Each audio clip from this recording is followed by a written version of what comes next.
하나님의 말씀은 빌립보서 1장 3절로 5절입니다.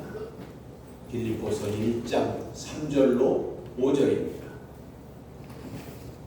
제가 봉독합니다. 내가 너희를 생각할 때마다 나의 하나님께 감사하며 간구할 때마다 너희 무리를 위하여 기쁨으로 항상 간구하며 너희가 첫날부터 이제까지 복음을 위한 일에 참여하고 있기 때문이라. 아멘. 3절로 5절까지 봉독했습니다.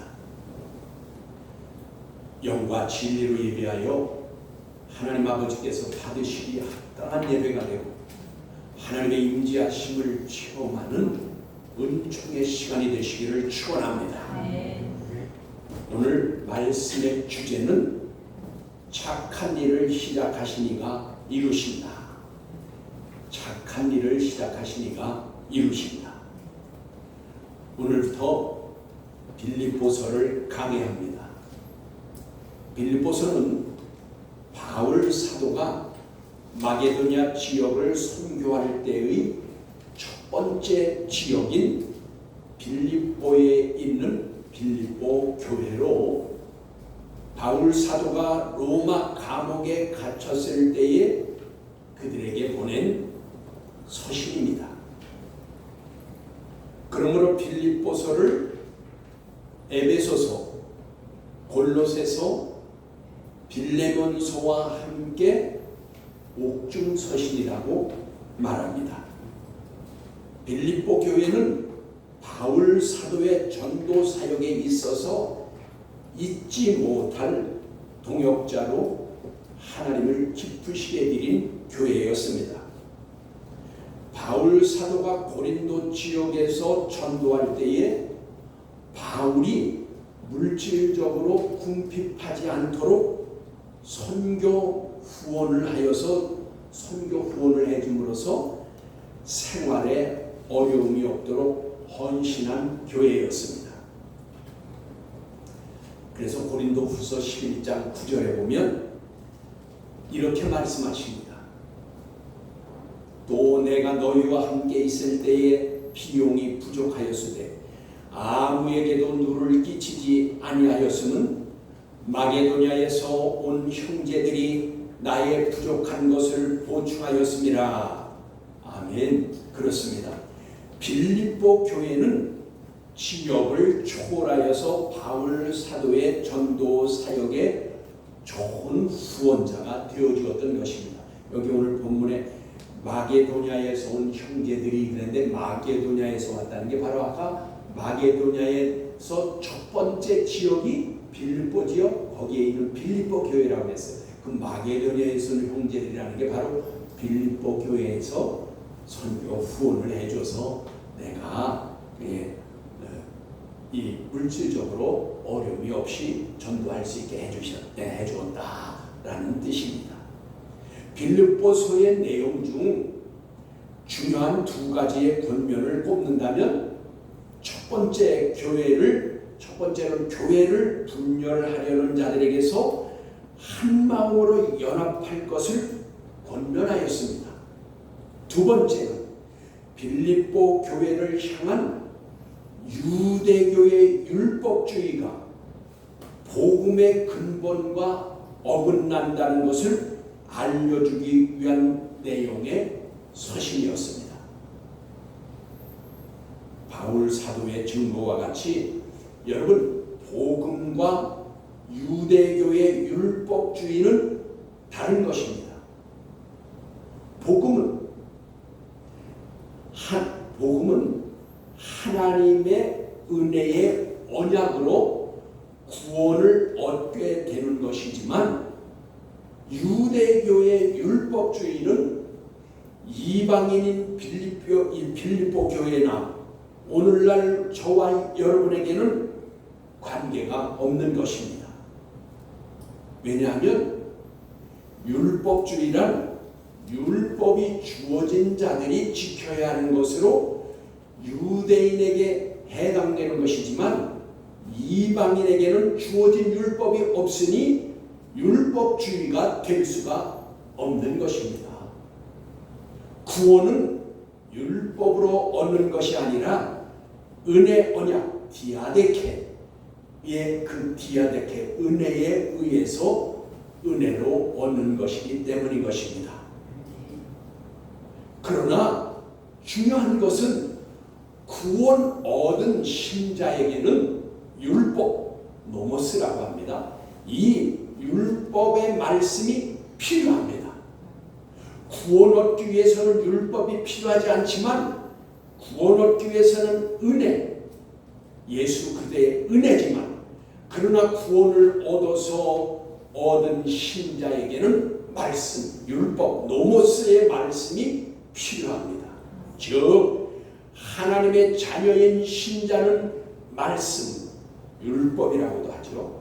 이 율법과 성령의 능력 안에서 거룩하게 되는 것입니다. 하기오스, 구별된 성도로 성숙하고 성장하는 것입니다. 성화되어지게 된다 그 말이에요.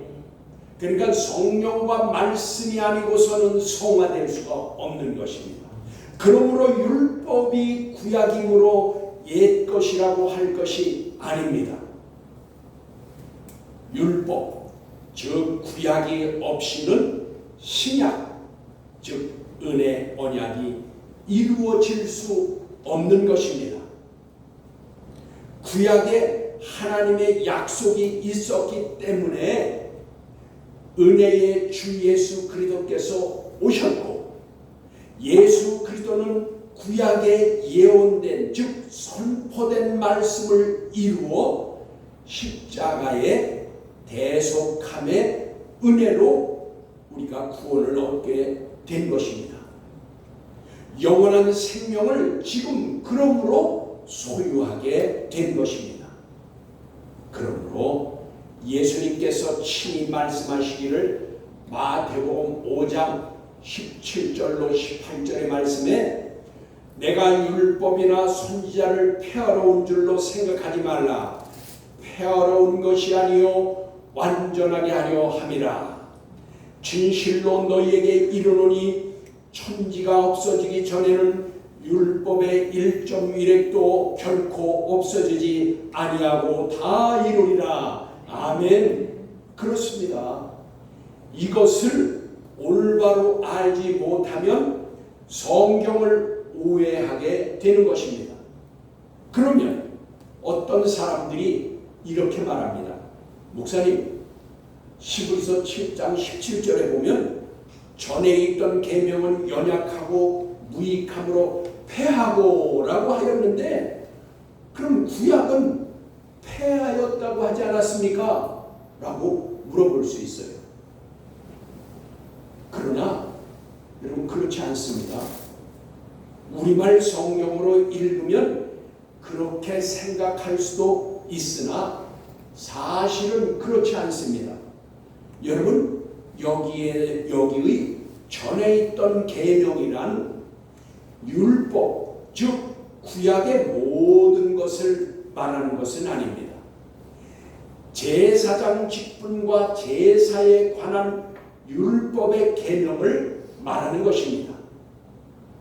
이것은 목사의 말이 아니라 여러분 조금 전에 읽어드린 히브리서 7장 18절 전과 후의 모든 문맥을 읽어보면 알 수가 있습니다. 그리고 여기 오늘 지금 제가 읽은데 연약하여서 그거를 폐하였다고 그랬는데 여러분 연약하고란 아스테네스라고 했어요. 이건 뭐냐? 힘이 없다, 힘이 없어졌다 그런 뜻이고, 폐하고라고 하였는데 이 폐하고는 아데테시스 그랬어요. 이제 아데테시스란 무효화됐다 그런 뜻입니다. 그러니까 이 해석이 문제가 되는 것입니다. 폐하였다라는 이 해석이 문제가 되는 거예요. 즉 폐하였다와 무효화는 다른 것이 분명합니다. 폐하였다는 것은 해로운 것으로 버려버렸다라고 한다면 무효화했다는 것은 더 좋은 것이 있으므로 대체되었다라고 할 수 있는 것입니다. 그러므로 앞에 나온 연약하고는 힘이 없어라고 하였죠. 그러면 18절을 다시 말씀드리면 제사법과 제사장에 관한 율법의 계명이 힘이 없어 무익함으로 무효화되고 라고 읽어야 되는 것입니다.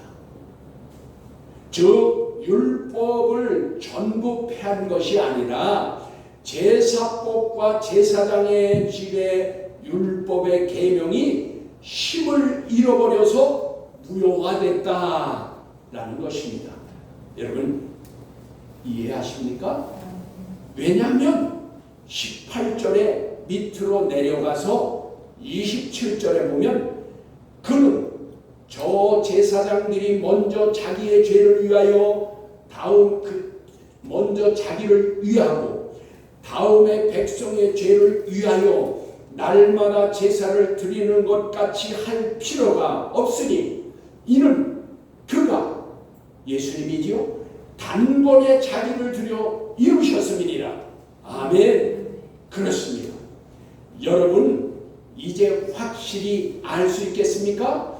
전에 있던 계명 즉 제사법과 제사장법은 불완전하여 날마다 자신과 백성의 죄를 위하여 제사장이 짐승의 피로 죄를 번제를 드림으로 죄를 씻음과 같이 그렇게 하였던 것입니다. 그러나 그 다음 19절의 말씀은 이렇게 말씀하십니다. 율법은 아무것도 온전하게 못할지라. 아멘. 여러분 율법은 온전하게 못하여 매일 번제 즉 짐승의 피로 제사함으로 자신의 죄를 씻어야만 했으나 온전하신 흠이 없으신 거룩한 하나님의 아들이 자신을 단번에 제물로 드려 더 이상 짐승의 피로 제사를 드리지 않아도 되게 한 것입니다.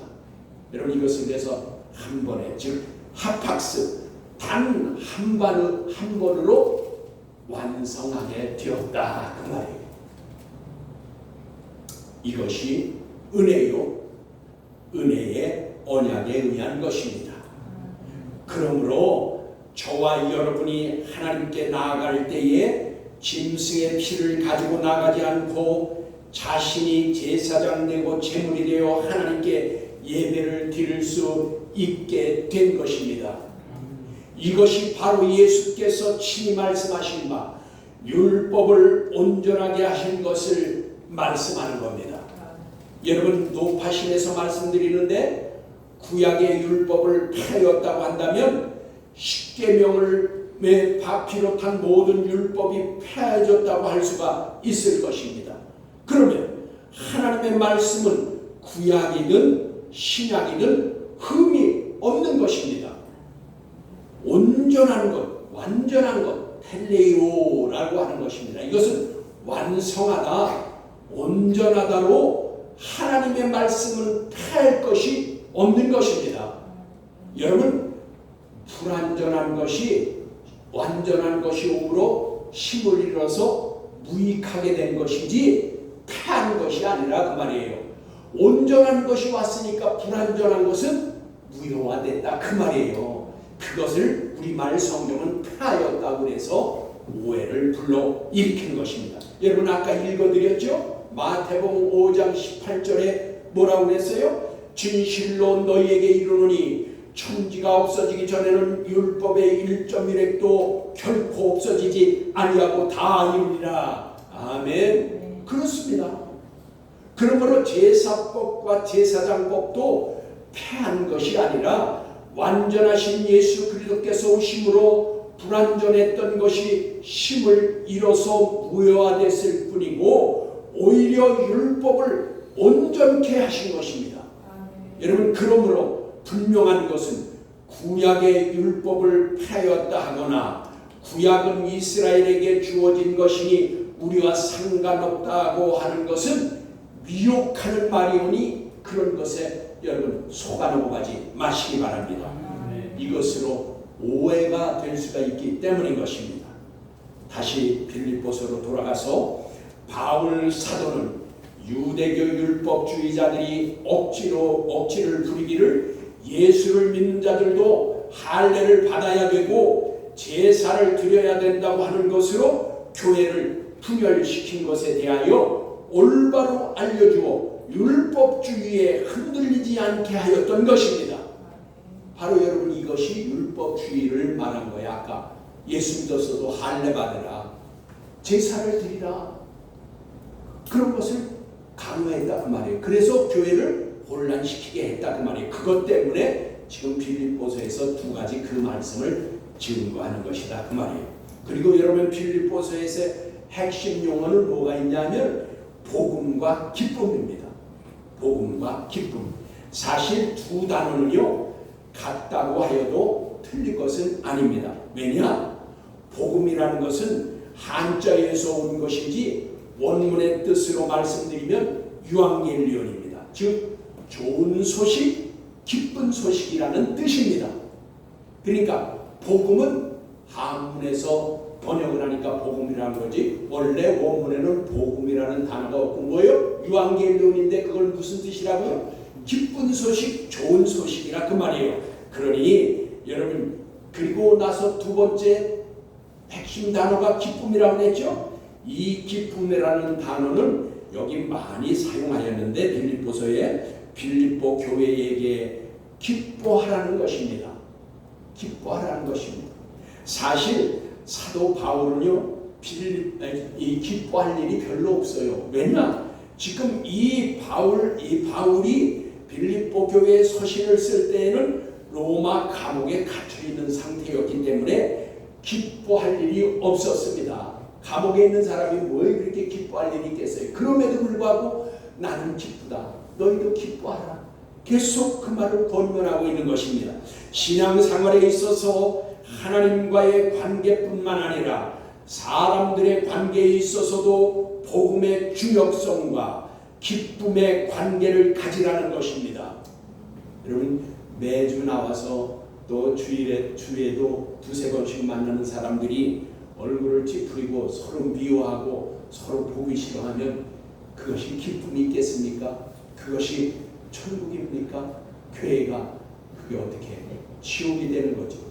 여러분 여기 지금 바울 사도가 권면하는 것은 하나님의 관계뿐만 아니라 사람의 관계에서도 기쁨의 관계를 가지라. 바울 사도는 데살로니가 교회에서 모든 일의 본을 보여주었듯이 지금 빌립보 교회에서도 자신은 비록 로마의 감옥에 있으나 그리스도 안에서 기뻐할 수 있는 것은 예수 그리스도 때문이라는 것을 지금 본을 보여주고 있는 것입니다. 감옥에서도 지금 기쁨을 권면하는 것입니다. 나도 기쁜데 너희도 기뻐하라. 여러분 본문 3절입니다. 내가 너희를 생각할 때마다 나의 하나님께 감사하며 라고 하였습니다. 바울 사도는 빌립보 교회를 생각할 때면 감사한 마음이 드는 것이었습니다. 그래서 하나님께 감사를 드리는 것이었습니다. 저와 여러분이나 세상 살면서 많은 생각을 하며 매일매일 삶을 살아갑니다. 그런 중에 어떤 사람을 생각하게 되고 그 사람을 생각하면 기분이 좋고 기쁘고 감사한 마음이 드는 사람이 있습니다. 가까이 있어 감사하고 친구 되어줘서 감사하고 때로는 권면도 해주고 그러나 때로는 쓴소리도 해주지만 때로는 의지가 되어주는 그런 사람, 그래서 그런 사람이 있는 사람이 있습니다. 그래서 그 사람을 생각하면 감사하다는 마음이 드는 사람이 있습니다. 그런 사람이 여러분에게 있다면 여러분은 행복한 사람인 것입니다. 여러분 그런 사람이 만일 여러분 곁에 없다면 이제부터라도 여러분이 여러분이 그런 사람이 되어 주십시오. 좋은 친구 또는 좋은 이웃이 되어 주시기를 바랍니다. 지금 바울 사도는 빌립보 교회를 생각할 때마다 하나님께 감사드린다고 하였습니다. 왜냐하면 바울 자신이 고린도 지방에서 전도를 행할 때에 힘들고 어려운 때가 있었습니다. 그때마다 빌립보 교회에서 선교 비용을 넉넉히 주어서 의식주 문제로 전도 여행에 방해를 받지 않았는데 바로 빌립보 교회가 좋은 이웃이 되어줬기 때문인 것입니다. 여러분, 보통은 어떤 사람이 잘 나가고 윤택할 때에는 주위의 사람이 모여들고 모두 잘 대해줍니다. 그러나 그 사람이 어려운 환경에 놓이면 태도를 바꿉니다. 왜일까요? 아마도 자기에게 유익이 없다고 생각하기 때문에 안면을 돌리는 것입니다. 그러나 좋은 이웃은, 진실한 사람은 그때에도 어려운 사람을 버리지 않습니다. 사도 바울은 3차례에 걸쳐 전도여행을 하면서 수많은 일을 겪었습니다. 굶주리고 매맞고 옥에 갇히고 죽음의 위협을 당하고 풍랑의 죽음에 직면하면서 사명을 감당할 때에 빌립보 교회의 사랑 넘치는 후원으로 큰 힘과 위로가 되어 주었던 것입니다.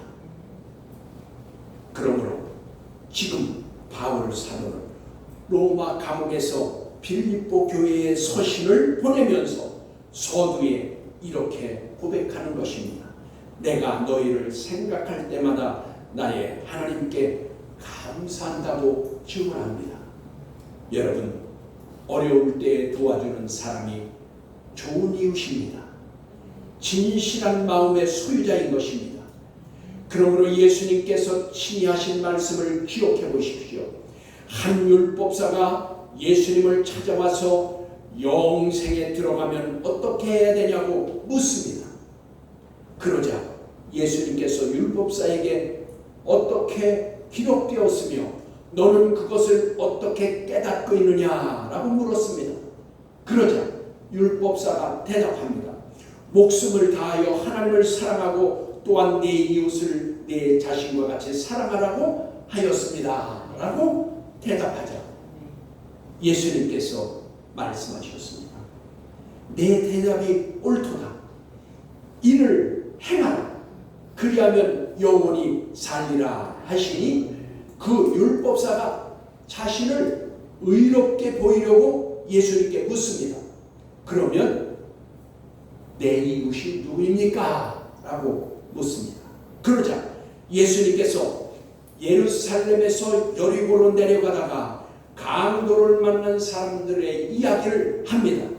강도 만난 자가 거의 죽게 되었는데 제사장이 지나가며 보고 레위인이 지나가면서 보았으나 그냥 지나쳐 갔다. 그리고 사마리아인이 지나가다 보고는 가는 길을 멈추고 그 사람을 나귀에 태워서 주막에 가서 주인에게 돌봐달라고 하면서 비용을 지불했다. 그리고 모자라면 돌아오는 길에 비용을 내가 더 갚겠다고 말하였다.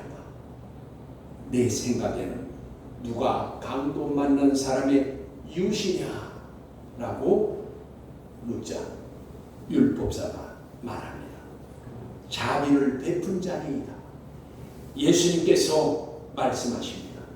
가서 너도 이와 같이 행하라 라고 하셨습니다. 저와 여러분, 혹시 좋은 이웃을 찾으려고만 하지 않습니까? 나에게 잘해주고 나를 도와주고 내가 원하는 것에 맞춰주고 알아서 내게 잘 대해주는 좋은 사람, 좋은 이웃만을 찾고 있습니까? 주님께서 말씀하시는 것이 무엇입니까?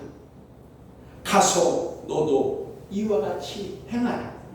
즉 좋은 이웃을 찾을 것이 아니라 내가 가서 좋은 이웃이 되어 주라고 말씀하시는 것입니다.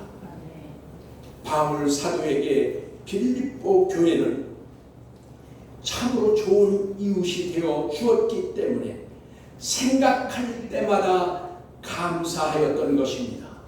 여러분 4절입니다. 간구할 때마다 너희 무리를 위하여 기쁨으로 항상 간구함은 이라고 하였습니다. 하나님께 간구할 때마다 빌립보 교회를 위해 기쁨으로 간구하였다는 고백인 것입니다. 여러분 간구하다라는 단어가 한 절에 2번 들어가 있습니다. 강조한다는 뜻이죠. 간구는 데세오스입니다. 기도와 간구는 모두 하나님께 하는 것입니다. 그러나 기도와 간구는 차이점이 있습니다. 기도는 프로시케로 예배적인 단어입니다. 간구는 데세오스로 필요적 간청인 겁니다.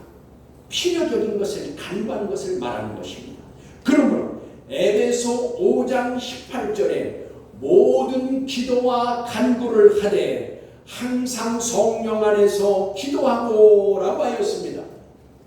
4절 본문과 같이 바울 사도는 빌립보 교회를 위해서 필요적 간청, 간구를 하나님께 간구하는 것입니다. 즉 빌립보 교회의 성도들의 필요한 것을 간청하는 것입니다.